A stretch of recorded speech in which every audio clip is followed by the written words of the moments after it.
Dios les bendiga, mis hermanos. En primer lugar, disculpen la no llegada para el compromiso anoche, pero doy gracias a Dios y de manera muy particular al doctor Carlos Caramuti, que ocupó mi lugar y lo hizo con tanta dignidad. Muchísimas gracias. Estamos en estas noches desarrollando el lema que nos ha convocado, Jesús, Transformación y Vida.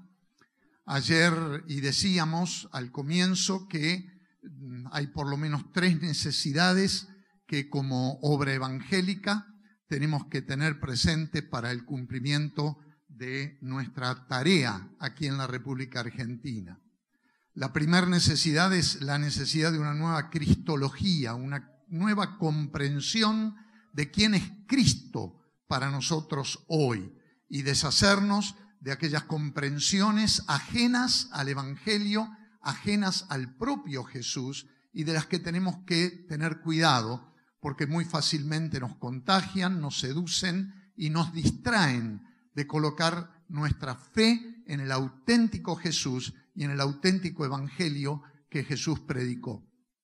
Esta noche vamos a hablar sobre la necesidad de una nueva misiología. La misiología es la comprensión que tenemos de la misión cristiana. Y quiero concentrar la atención de ustedes sobre un aspecto que me parece fundamental de la misión cristiana, que es transformación. Y este es el segundo elemento de nuestro lema en esta bienal. El texto que he escogido para esta noche se encuentra en la carta del apóstol San Pablo a los Colosenses, capítulo 1, los versículos 15 al 20, que en la Nueva Versión Internacional lee como sigue.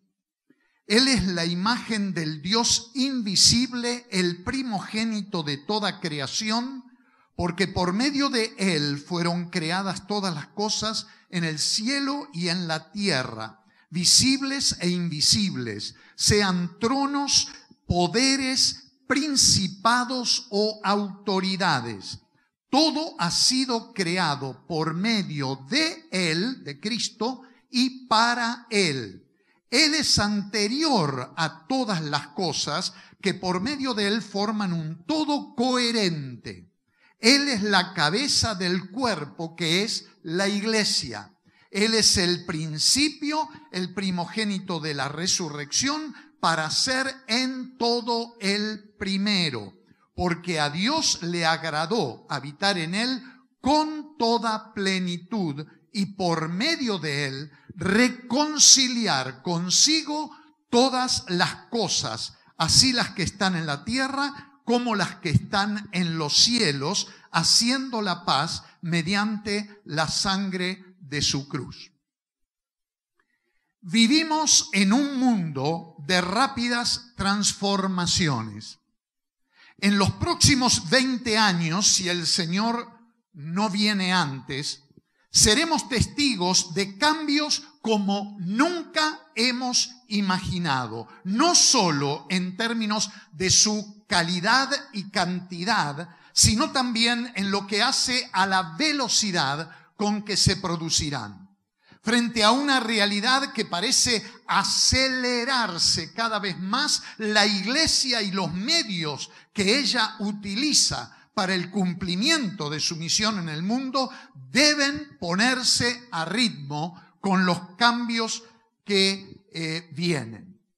En los últimos años ha aparecido un término y concepto en el campo dinámico de la misiología, es decir, de nuestra comprensión de cuál es la misión de la iglesia, sobre el que deseo llamar la atención de ustedes. Se trata precisamente del vocablo transformación. Transformación representa un nuevo concepto en la misiología, en el campo dinámico de la misiología contemporánea. Se refiere a la operación de cambios en una comunidad mediante la transformación de sus estructuras injustas en otras más justas en el nombre de Jesús y en el poder de su amor. Como expresión de la misión cristiana, el desarrollo transformacional procura cambiar las premisas espirituales que forman la base de las estrategias de supervivencia en una cultura particular. El cambio es de la fe en el clima espiritual de la cultura existente a la fe en el Dios Trino como creador, redentor y sustentador del mundo. Una estrategia de supervivencia que hace falta tanto en la Argentina de hoy es una combinación de todas aquellas acciones que contribuyen al bienestar humano, para utilizar el término bíblico del Antiguo Testamento, shalom. Una cultura particular que se caracteriza por shalom, por bienestar. Una misión cristiana transformacional está orientada en desarrollar una estrategia de supervivencia que incluya la atención de la salud integral, física, mental, emocional, espiritual, social, psicosocial, etcétera, en todas las esferas de la vida humana. Acciones de satisfacción de las necesidades sentidas de las personas.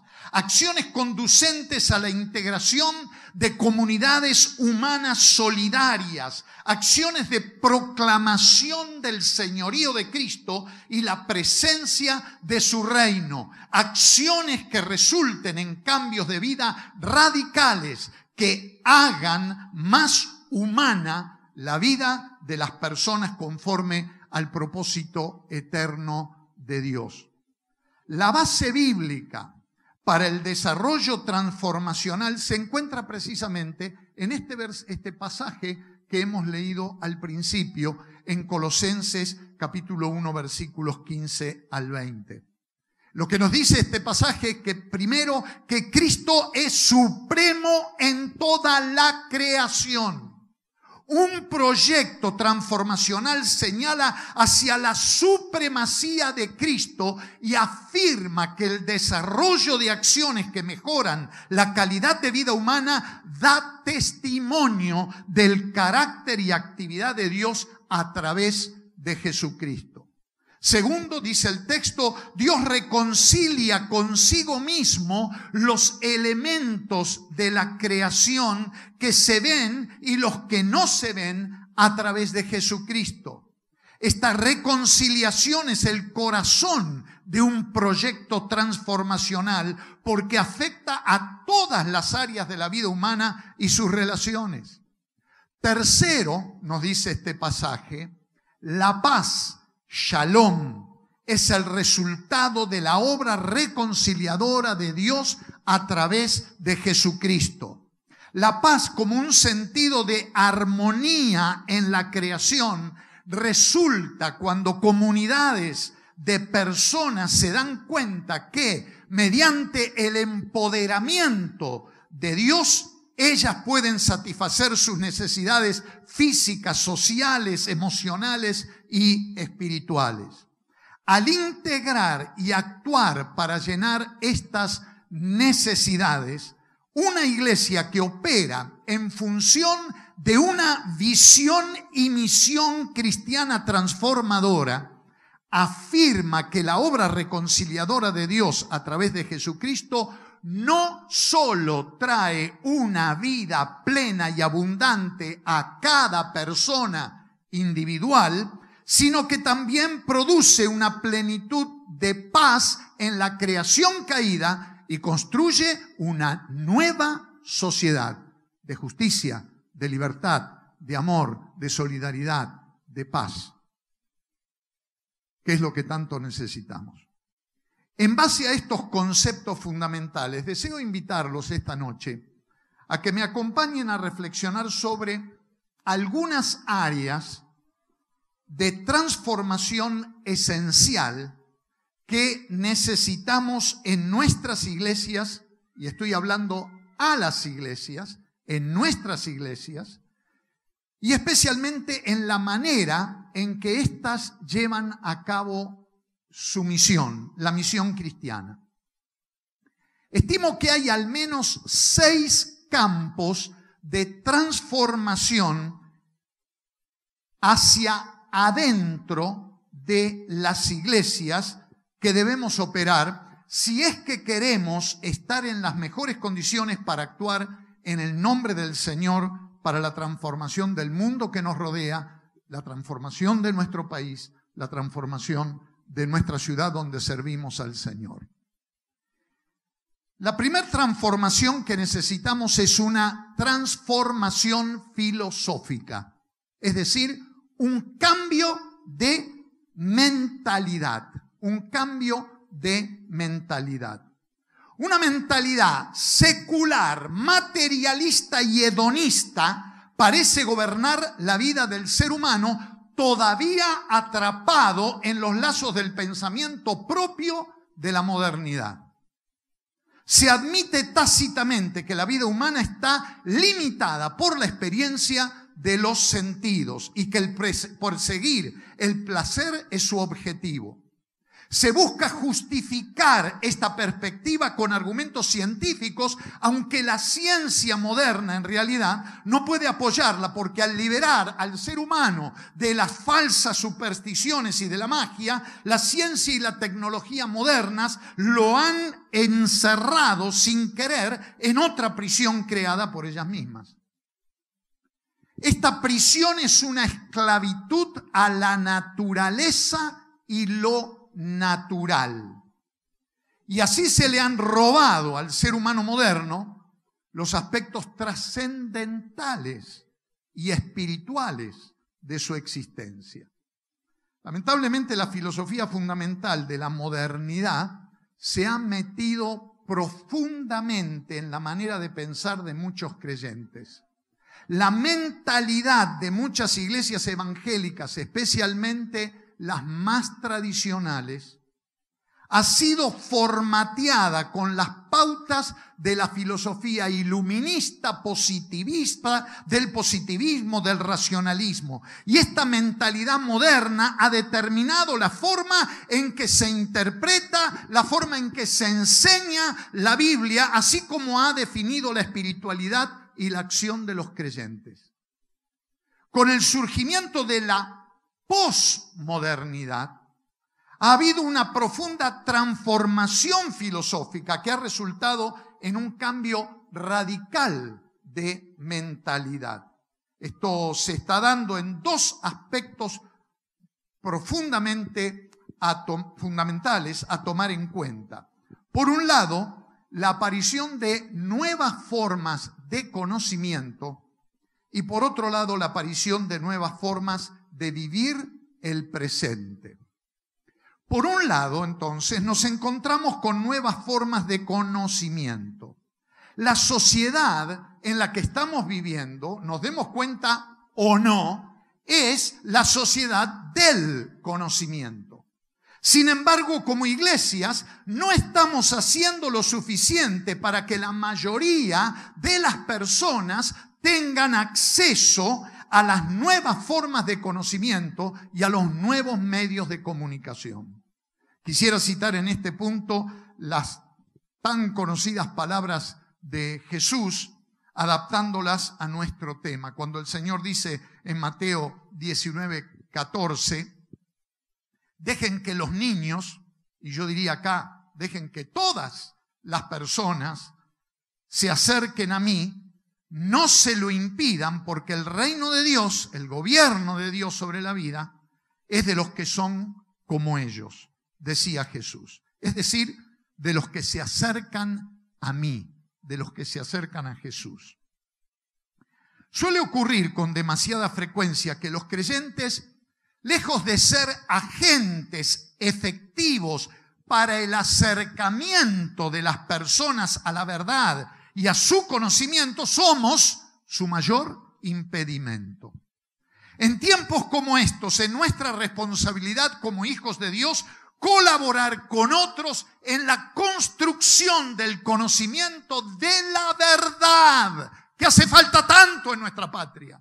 el conocimiento de la verdad según el Evangelio cristiano.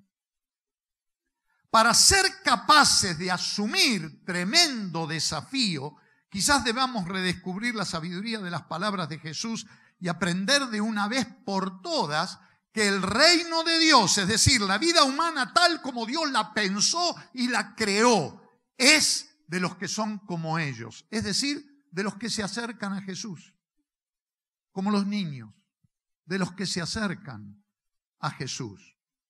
Jesús, por supuesto, estaba pensando en los niños, pero nosotros podemos hacer extensivo el concepto a todas las personas que desean acercarse a Jesús si se les da la oportunidad de hacerlo. Por otro lado, hoy nos encontramos con nuevas formas de entender y vivir el presente. Uno de los cambios de paradigmas más importantes en las formas de vida y en la mentalidad del siglo XXI es el surgimiento del futuro como el uso horario primario o la zona de tiempo fundamental en la que se vive. En el mundo moderno, el mundo que está pasando, si es que ya no pasó en algunos sentidos, el uso de horario dominante era el presente. Así como con anterioridad a la modernidad, el pasado había sido la zona de tiempo dominante. Pero en la cultura posmoderna, la cultura que domina hoy, todos nosotros los que estamos acá somos posmodernos, nos hayamos enterado o no, lo sepamos o no, pensamos con una mentalidad posmoderna. La zona de tiempo dominante no es el pasado, no es el presente, es el futuro. Cada vez más vivimos en el futuro. Esta es la razón por la que los diarios están basando su cobertura periodística desde el futuro hacia el presente.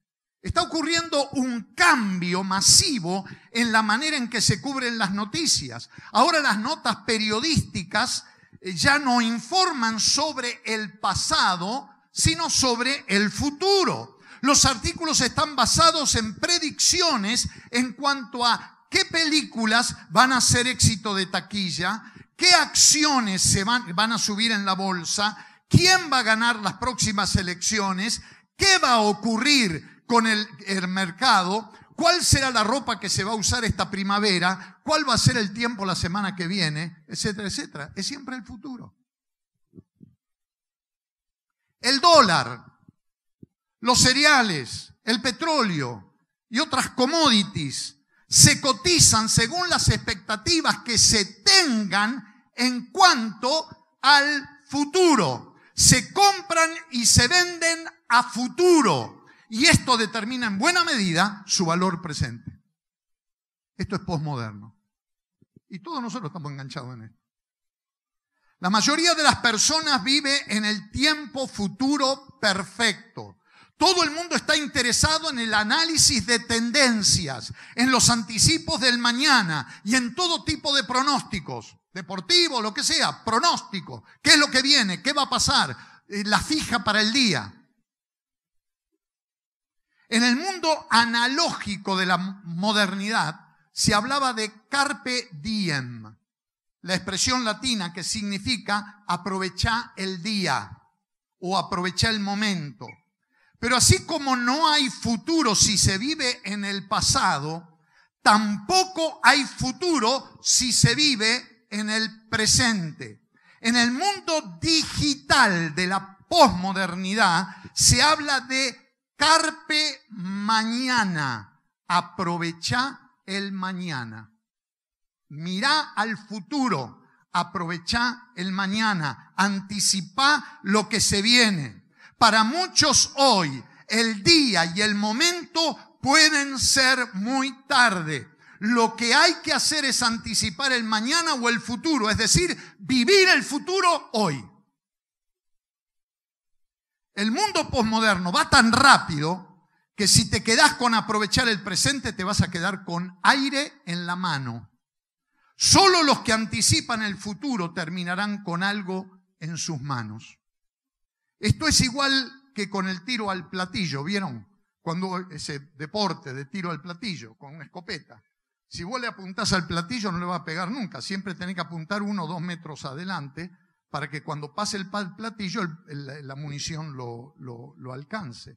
Tenés que disparar por delante del blanco. Si apuntás al hoy, vas a quedar atrapado en lo diario y vas a errar a la misión y el propósito de Dios. Si apuntás al mañana, vas a pegar en el blanco del supremo llamamiento de Dios en Cristo Jesús. Todo esto involucra un profundo cambio de mentalidad, lo cual presupone una transformación filosófica radical. Dejar de ser la mujer de Lot, mirando siempre para atrás, convirtiéndote en estatua de sal, y tener un poco una actitud profética de anticipación de qué es lo que Dios tiene para vos, para tu iglesia en el futuro.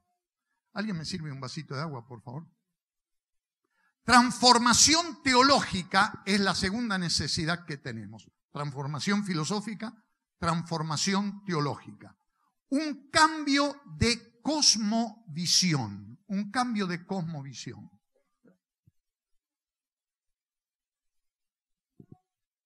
Estos últimos 30 años han sido testigos de una verdadera revolución teológica.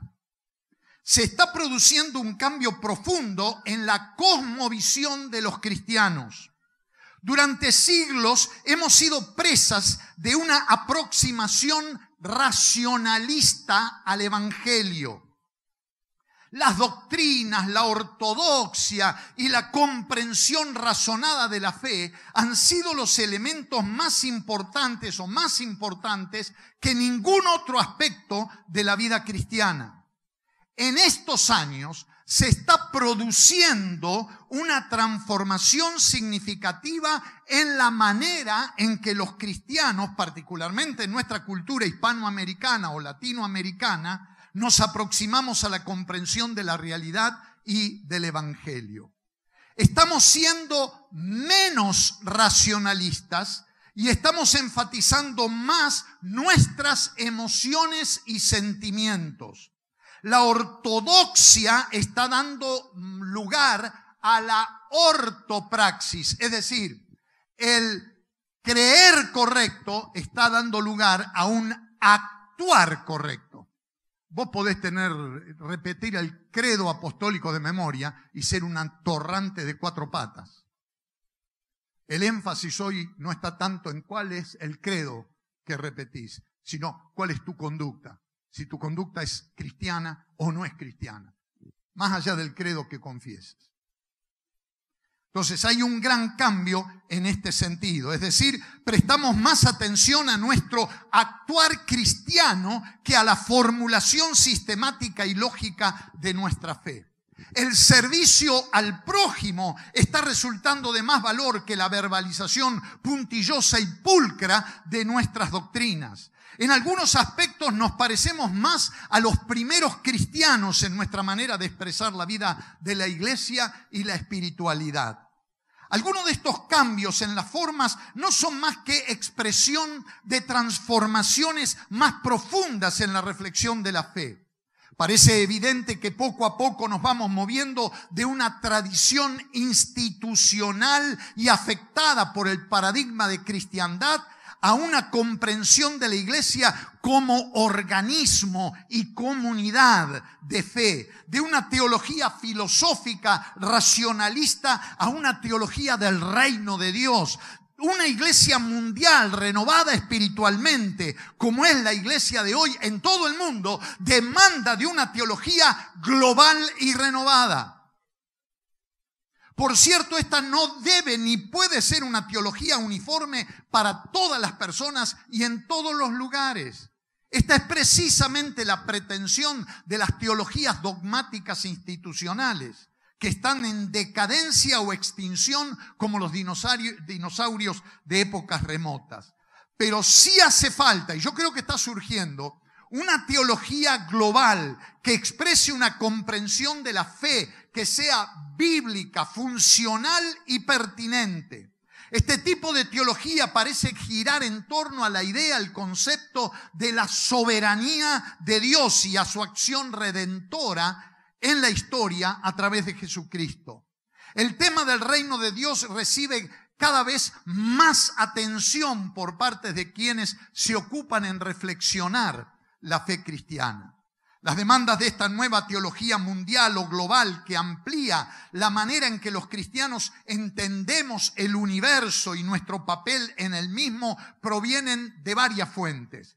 Las más importantes son internas y surgen de algunas de las tendencias que caracterizan el desarrollo del cristianismo hoy. Las influencias externas, por supuesto, provienen de los desarrollos políticos, sociales, científicos y culturales y económicos que están configurando el mundo contemporáneo. Se ha denominado a esta teología global como precisamente teología del reino de Dios. De hecho, el reino de Dios era prominente en la enseñanza de Jesús y es una de las categorías, una categoría central que unifica toda la revelación bíblica.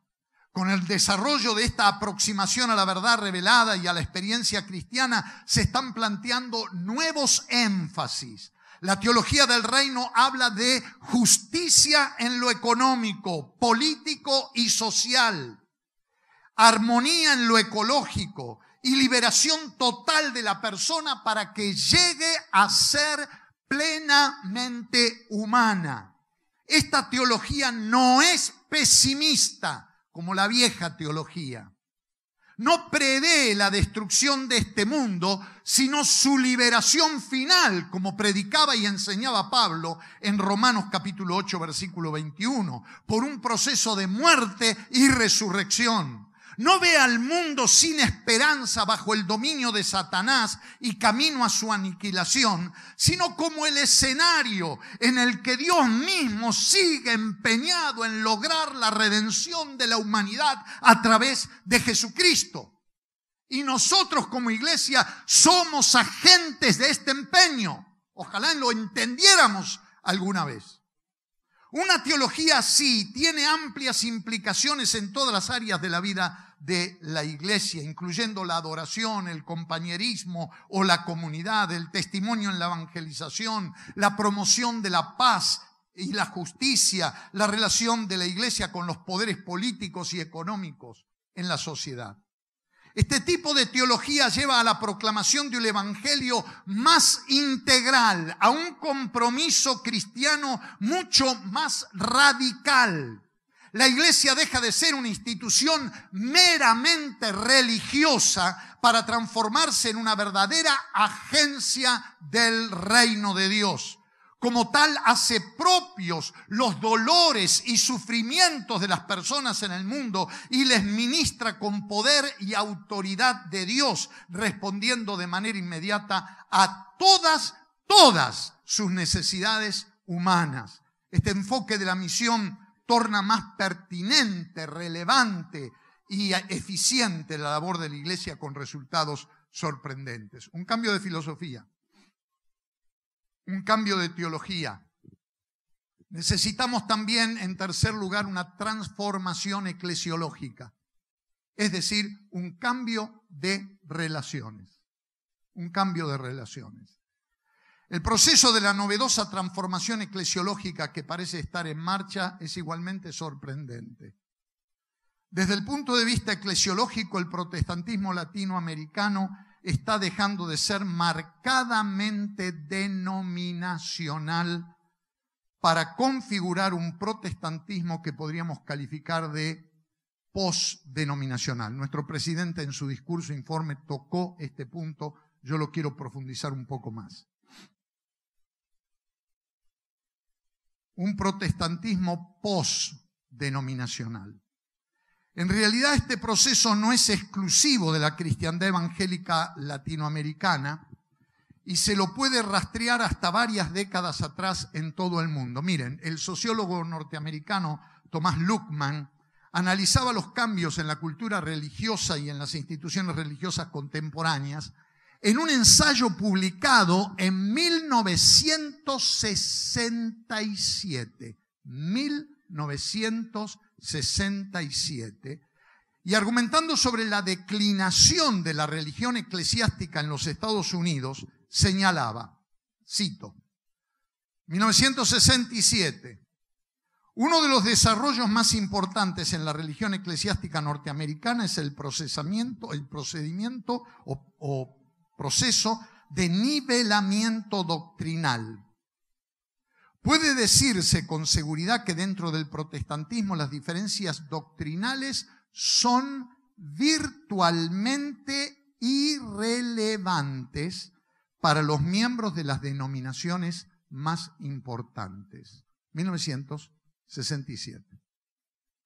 Aparentemente entonces está en desarrollo un cristianismo evangélico latinoamericano no denominacional que es el sector de mayor crecimiento. Estas iglesias no figuran en las listas de denominaciones reconocidas ni son miembros de organismos eclesiásticos nacionales o internacionales. Estas iglesias se caracterizan básicamente por ser nativas, con poca o ninguna conexión con denominaciones o misiones foráneas y en general tienen un perfil pentecostal y carismático en América Latina. Las iglesias postdenominacionales que están surgiendo en el continente parecen independientes, pero en realidad son interdependientes, puesto que están ligadas unas a otras en función de una visión compartida y comparten en consecuencia la misma dirección en el compromiso con la misión cristiana. Por otro lado, si bien casi todas estas iglesias presentan un perfil carismático, no necesariamente son carismáticas en el sentido histórico, es decir, no tienen nada que ver con el movimiento carismático de la década del 60, del 70, etc. Sí lo son en el sentido neotestamentario, ya que creen en la vigencia de los dones del Espíritu Santo y su manera de vivir el Evangelio y expresar su espiritualidad es más dinámica, más fogosa, más entusiasta. Entre los elementos comunes que caracterizan el protestantismo postdenominacional latinoamericano se pueden mencionar, primero, un liderazgo nacional autóctono. Segundo, una trama de nuevas relaciones ministeriales e institucionales. Tercero, una adoración viva, entusiasta y contemporánea. Cuarto, un fuerte énfasis sobre la oración congregacional. Y quinto, un ministerio de poder a través de la guerra espiritual, la proclamación del Evangelio, los ministerios de liberación y sanidad, entre otras manifestaciones de espiritualidad misionera, no de espiritualidad piadosa o devocional, espiritualidad misionera. El hecho de que el cristianismo podenominacional en desarrollo se muestre diferente del denominacionalismo histórico no quiere decir que las diversas tradiciones y herencias históricas y los perfiles de identidad que tanto veneramos y los compromisos institucionales de los que formamos parte dejen de existir. Pero sí significa que el denominacionalismo como tal, como ideología, está siendo superado por una nueva dinámica de fe, de relación de fe y práctica. La identidad evangélica está tornándose más fuerte que la identidad denominacional propia. Y esto es así. No es extraño que así sea. Debe recordarse que el cristianismo evangélico denominacional, tal como todavía lo conocemos hoy, es un producto directo de las circunstancias históricas que dieron forma al cristianismo norteamericano desde los días del Gran Avivamiento, mediados del siglo XVIII, a la Guerra Civil Americana, mediados del siglo XIX. Ese es el periodo formativo de la ideología denominacional. Ahí aparece. Es muy fácil históricamente identificar el punto de gestación. En este sentido, el denominacionalismo es un típico producto de la modernidad y el gestor de la mayor parte de las estructuras, instituciones, principios o ideales que todavía siguen modelando nuestra manera de pensar, de actuar, de sentir como evangélicos. Sin embargo, el denominacionalismo evangélico, al igual que la modernidad, está entrando en crisis. Y como consecuencia, cada vez más, la epidermis denominacional está haciéndose más permeable. Esto significa que vamos influyendo y somos influidos por otro con mucha más frecuencia, con mucha más profundidad de impacto en la familia evangélica. Este cambio profundo del paradigma denominacional al paradigma postdenominacional no se produce sin agudos dolores de parto e infinidad de problemas que hay que resolver.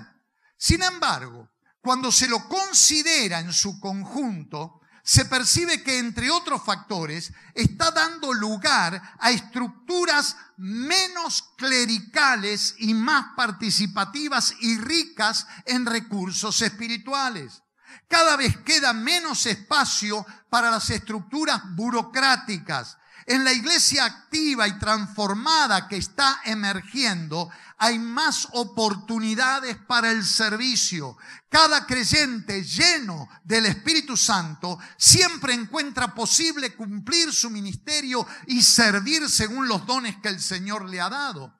Y hoy puede hacerlo porque cuenta con las posibilidades de obtener la capacitación necesaria para ello. Nuevos modelos de educación teológica y formación ministerial articulados no según los cánones educativos de la modernidad y de las filosofías educativas de la racionalidad, sino según criterios más funcionales, más prácticos, más prácticos, están brindando la preparación que cada creyente necesita para ser testigo del Evangelio del Reino. Perdónenme, pero tengo que pasar el chivo. Este es el caso de nuestro programa Proforme. Proforme es esto, es exactamente esto. Está diseñado y armado para capacitar este tipo de liderazgo de la nueva iglesia que está emergiendo hoy, no solo en Argentina, sino en todo el mundo.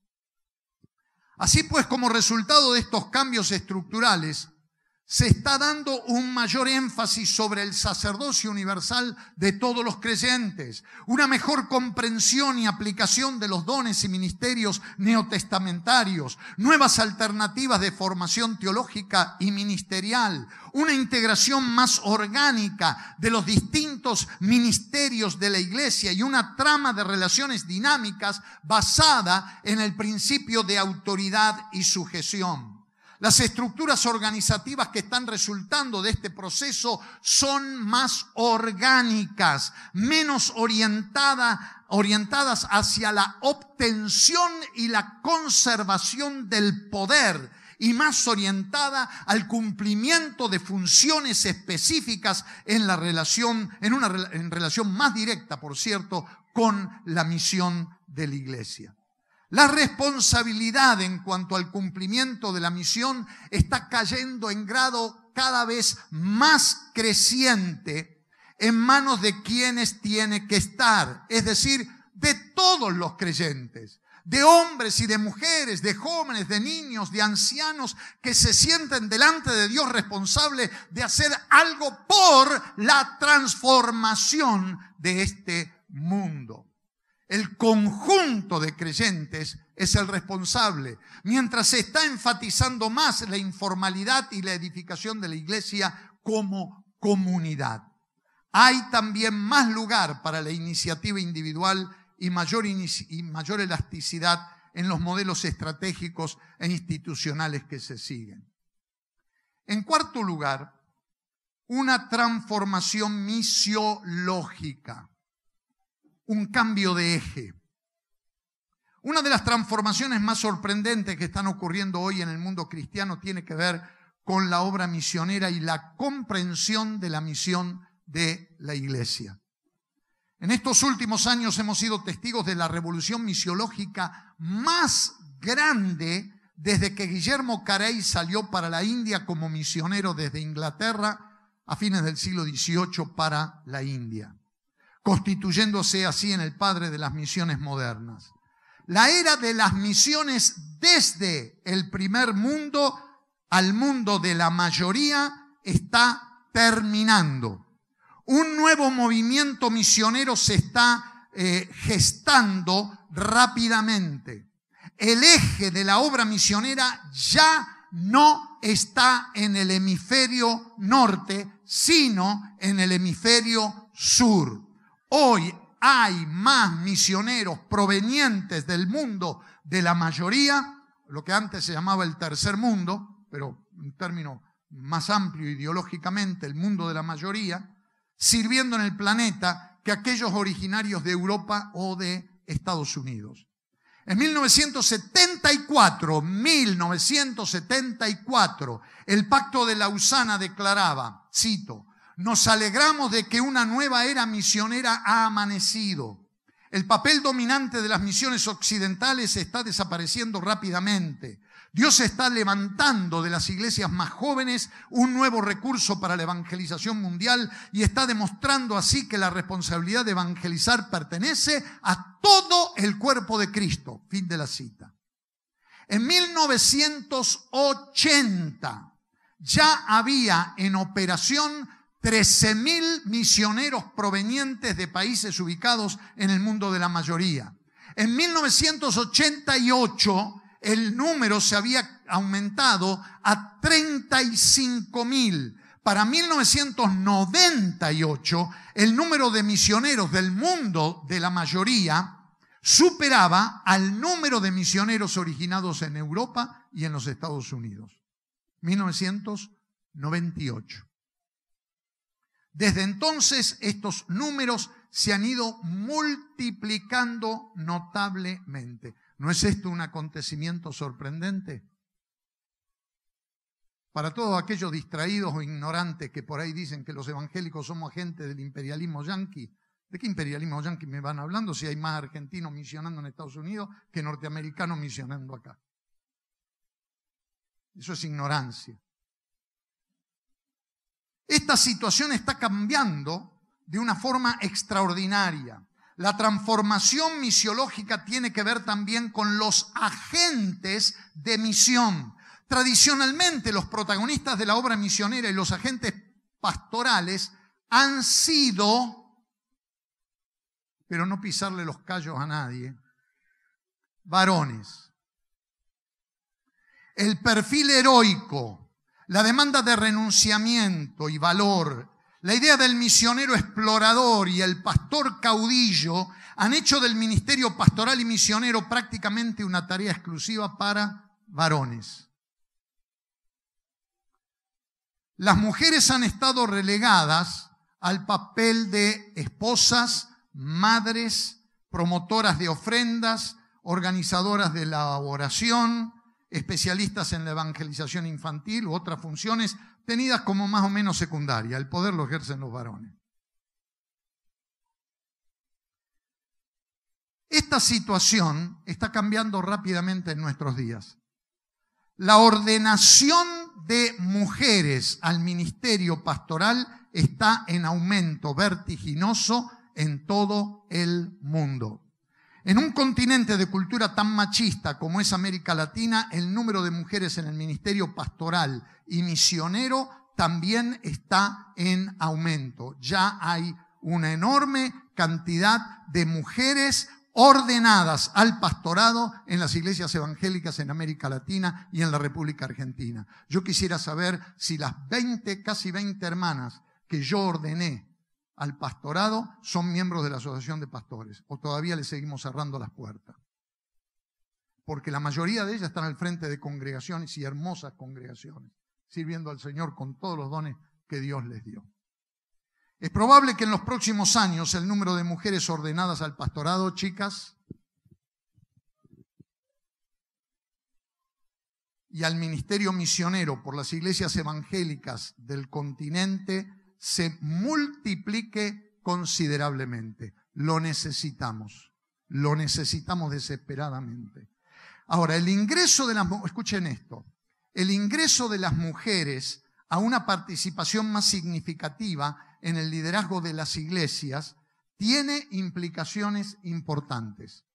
la definición del rol pastoral se está tornando más amplia y flexible de lo que ha sido tradicionalmente. La presencia de la mujer en el pastorado y el ministerio misionero está aumentando el énfasis sobre la comunión fraternal, la informalidad y la edificación de la iglesia. Estos son rasgos típicamente femeninos. Estamos siendo menos rígidos y jerárquicos, menos distantes y autoritarios en el ministerio pastoral o en el estilo ministerial. Con las mujeres se está aumentando también la tendencia hacia modelos más orgánicos y ecológicos en los diseños estructurales de la iglesia. Las estructuras resultantes son menos formales y más humanas, menos frías y más cálidas. Está aumentando también la tendencia hacia una mayor participación de todos los creyentes, como dije antes, en la tarea ministerial y su capacitación.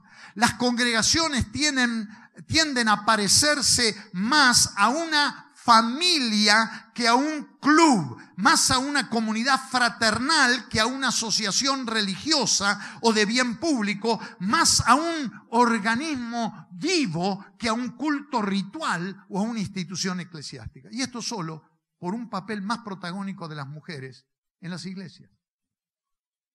Quinto, tengan un poco de paciencia que ya termino. Transformación estratégica. Un cambio en la comunicación del Evangelio. El área de los medios de comunicación es posiblemente una de las más dinámicas en el presente mundo de rápidos cambios. La creación de nuevas maneras de comunicar información, de conectar a las personas y especialmente de llevar a cabo transacciones económicas financieras en tiempo real está alcanzando grados inimaginables desde hace una década atrás.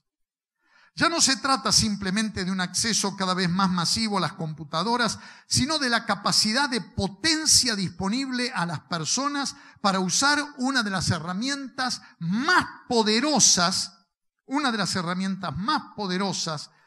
inventadas por el ser humano para ser creativo de una manera revolucionaria. Hoy estamos creando máquinas de un potencial astronómico para traer bendición o maldición a la humanidad como un todo. Esta nueva herramienta de poder, la computadora, fue diseñada para quebrar todas las reglas. El mejoramiento del potencial humano para crear, comunicar e inventar lo imposible ya está dado, ya se está produciendo.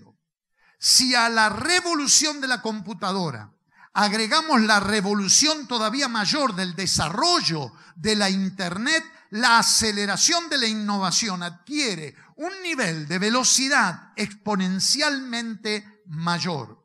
En estos años estamos viendo cambios profundos en la red. La red se está tornando cada vez más wireless y extendida, ofreciendo una posibilidad de acceso irrestricta, es decir, a cualquier hora y en todo lugar. La cantidad de productos, objetos y materiales manufacturados, como los servicios de todo tipo que se ofrecen en la red, se multiplican enormemente cada día. Las comunicaciones se aceleran y mejoran notablemente a medida que el teléfono y la televisión se van integrando conjuntamente o totalmente a la Internet. El acceso a la información en tiempo real está superando el 90% de toda la información disponible en el mundo y se está ofreciendo cada vez de manera más gratuita y accesible. El medio de comunicación más simple hoy, que es el email, el que tiene acceso prácticamente la mayoría, se está transformando en multimedia y con capacidad de incorporar audio y video. La red invade cada vez más la vida de las personas al punto que éstas ya están inmersas en ellas en buena parte del mundo. Argentina es uno de los países más ligados en la red en todo el mundo, aunque usted no lo crea. La red es como una suerte de telepresencia permanente.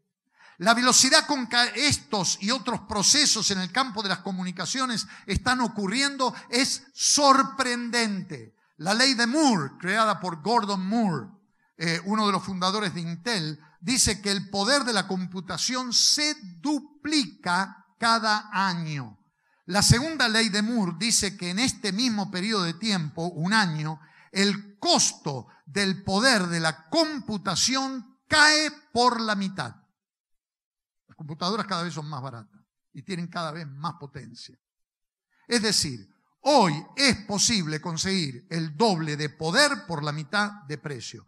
Además, los chips de la computación no están solamente en las computadoras. Hoy hay chips en los lugares más sorprendentes. En otras palabras, la computación no solo sirve para la comunicación de mensajes humanos, sino que también está dispersa en todos los rincones del quehacer humano, con lo cual todo se hace más inteligente, más rápido, más eficiente, más productivo. La pregunta es, ¿dónde queda la iglesia parada frente a esta realidad hoy y acá en la Argentina?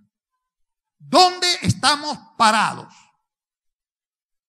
Mientras la iglesia se siga aferrando a formas de ser y de pensar que fueron gestadas hace más de un siglo, generalmente en contextos rurales o pequeño urbanos, y concentrando la comunicación de su mensaje a los medios orales y escritos directos, será muy difícil que pueda competir con los trillones de mensajes ciberdélicos y digitales que invaden cotidianamente a un buen número de personas en todos los rincones del quehacer humano. No el sermón de media hora del domingo a las 11 de la mañana, delante de 50 personas, 80, que es el 60% de nuestras congregaciones, no puede competir con la enorme disponibilidad. La computadora la tenés hoy en un teléfono inteligente, te la llevas hasta el baño si querés. Pero el pastor no puede ir al baño a predicarle mientras el tipo está ahí. Tan simple como eso, mi querido hermano. ¿Cuándo vamos a abrir los ojos? ¿Cuándo nos vamos a poner al día? ¿Cuándo vamos a pensar que nuestra responsabilidad de predicar el Evangelio tiene que ver con esto que estoy hablando ahora? Porque si no, perdemos el tren. Y le vamos a seguir predicando a 4 viejas que no tienen paciencia y nada más. En los próximos 20 años tendremos que evaluar y aprovechar al máximo las posibilidades que nos brindan las técnicas de la comunicación visual para la comunicación del Evangelio. El uso de las artes visuales. ¿Vieron las cosas que hicieron los chicos hoy? Esta es la iglesia del futuro, no la del presente. Esta es la iglesia del futuro. Así se va a predicar el Evangelio. Ya se está predicando el Evangelio. Las técnicas de la comunicación visual para la comunicación del Evangelio. El uso de las artes visuales, el diseño, el drama, el cine e incluso la gráfica y los efectos especiales que pueden resultar medios, caminos mucho más efectivos que el clásico sermón o prédica para la comunicación de la verdad del Evangelio. La música, las artes plásticas, la danza y en general el uso inteligente de la luz y el sonido, los efectos especiales, las imágenes digitalizadas y holográficas pueden ser más efectivas que invitar a las personas a aprender la fe mediante la lectura de un texto impreso, aunque sea la Biblia. Disculpen. Si alguien lo ofende, lo podemos discutir personalmente después. Los comunicadores cristianos enfrentan hoy un gran desafío al que no pueden renunciar y que no pueden eludir, por amor al reino de Dios y a su agencia que es la iglesia. Este desafío es el de analizar críticamente los presentes medios que se utilizan para la comunicación del mensaje del Evangelio y con la guía del Espíritu Santo, procurar crear y desarrollar medios nuevos que resulten más efectivos para dar a conocer a toda criatura la buena noticia tocante a Jesús. El desafío es muy grande, pero no es imposible. Y si quieren empezar por ver un ejemplo, vean la experiencia hermosa que tuvimos hace una hora atrás aquí. Cómo nos comunicaron el amor de Dios estos chicos, cómo nos comunicaron el Evangelio de Jesús, qué clarito fue acompañar las imágenes, la letra, la música. Más efectivo que eso, bueno, hay miles de jóvenes en nuestras iglesias con una capacidad creativa extraordinaria, para quienes el botoncito del teléfono, de la computadora, es pan de todos los días. Démosle la oportunidad para que se transformen en los evangelistas de hoy, para que la iglesia pueda cumplir la misión mañana.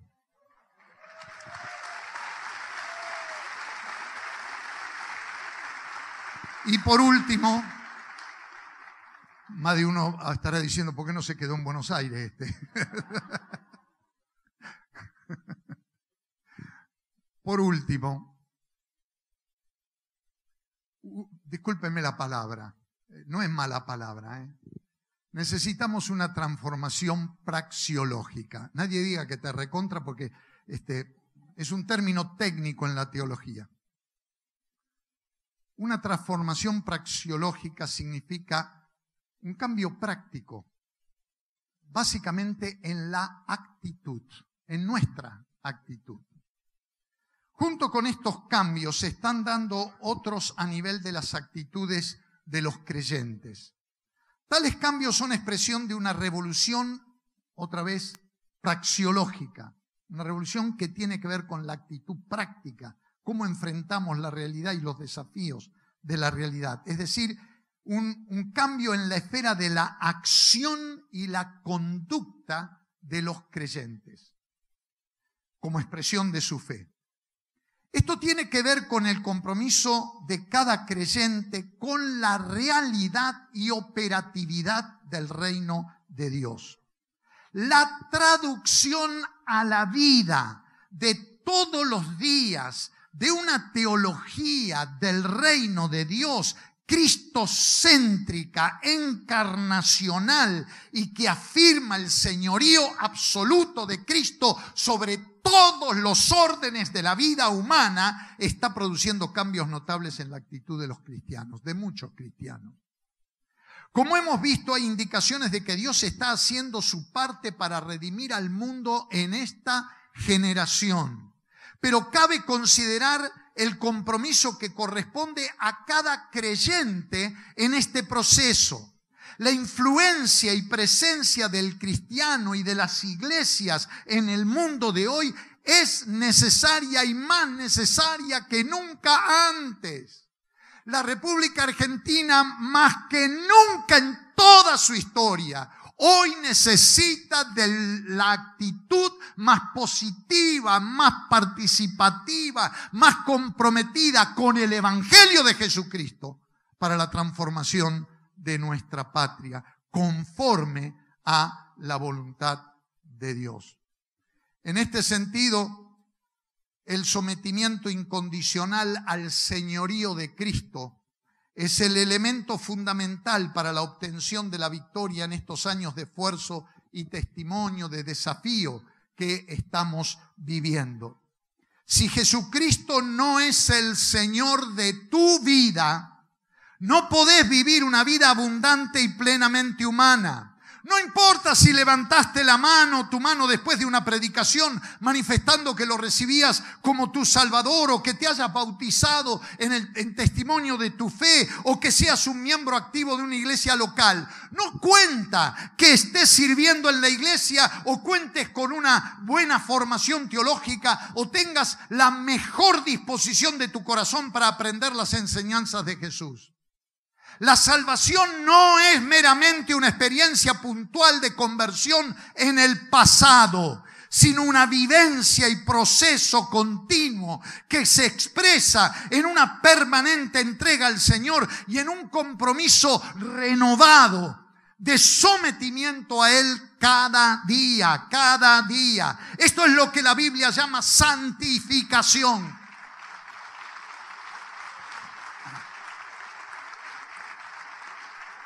Y no es opcional para el creyente, sino expresión de su nueva naturaleza en Cristo. Para muchos cristianos evangélicos, la vida cristiana se remite o se reduce a una experiencia puntual de conversión en el pasado sobre la que apoyaron su pretensión o apoyan su pretensión de ser discípulos de Jesús. Pero la Biblia nos enseña que la conversión es una experiencia continua, es una experiencia permanente y siempre debe expresarse en obediencia. En obediencia. ¿Estamos obedeciendo al Señor? Si no hay indicaciones evidentes de obediencia al señorío de Cristo en la vida, esto puede ser señal de dos cosas.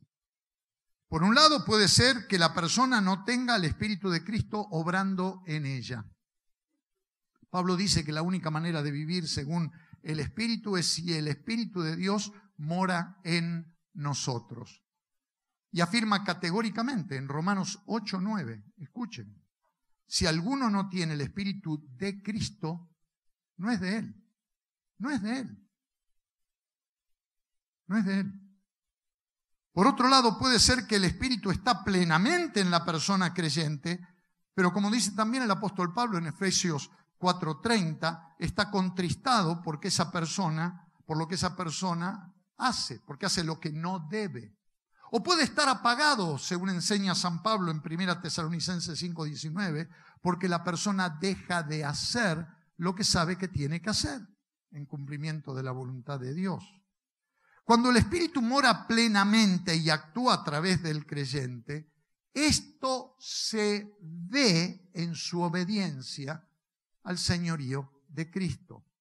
La obediencia al Señor debe traducirse a su vez en un discipulado radical que no haga concesiones al mundo. Los cristianos del siglo XXI no podemos coquetear con el mundo y con el pecado. La obediencia que el Señor reclama a sus discípulos debe expresarse en una vida de santidad y militancia. Las exigencias y los retos de estos tiempos son de tal índole que quienes pretendan contemporizar con el mundo y con el pecado serán tragados por un orden de impiedad e injusticia sin precedentes en la historia de la humanidad. Como nunca antes, la santidad de vida, no la santurronería. Andá chupando cirio todo el día. No la santurronería. La santidad, vivir una vida conforme Dios quiere que la viva. Es la exigencia mayor para nosotros hoy. E ineludible.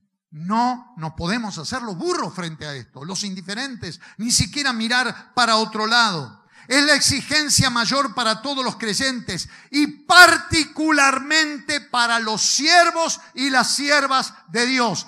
Basta de pastores, pastoras, misioneros y misioneras con pecado hasta las orejas. ¡Basta! Desacreditamos el Evangelio con esas actitudes. Deshonramos el nombre de Cristo. Escupimos a Cristo en su cruz. Y hacemos que los que no conocen a Cristo nunca lleguen a acercarse a Él. Y somos nosotros los primeros en impedírselo con nuestra mala conducta. Nos tendremos que habituar a decirle no al mundo y sus poderosas atracciones y afirmar nuestro sí valiente al control absoluto de Cristo sobre nuestras vidas. Algo menos que esto significa derrota y claudicación. En un contexto de guerra total contra el maligno, acá yo creo que nadie ignora lo que el diablo está haciendo hoy en todo el mundo. Y no voy a dar detalles porque lean los diarios, escuchen los medios de comunicación, entérese de lo que está pasando en el mundo. En un contexto así, un paso hacia atrás puede significar un daño muy grande, no solo para el combatiente cristiano, sino también para sus compañeros de milicia.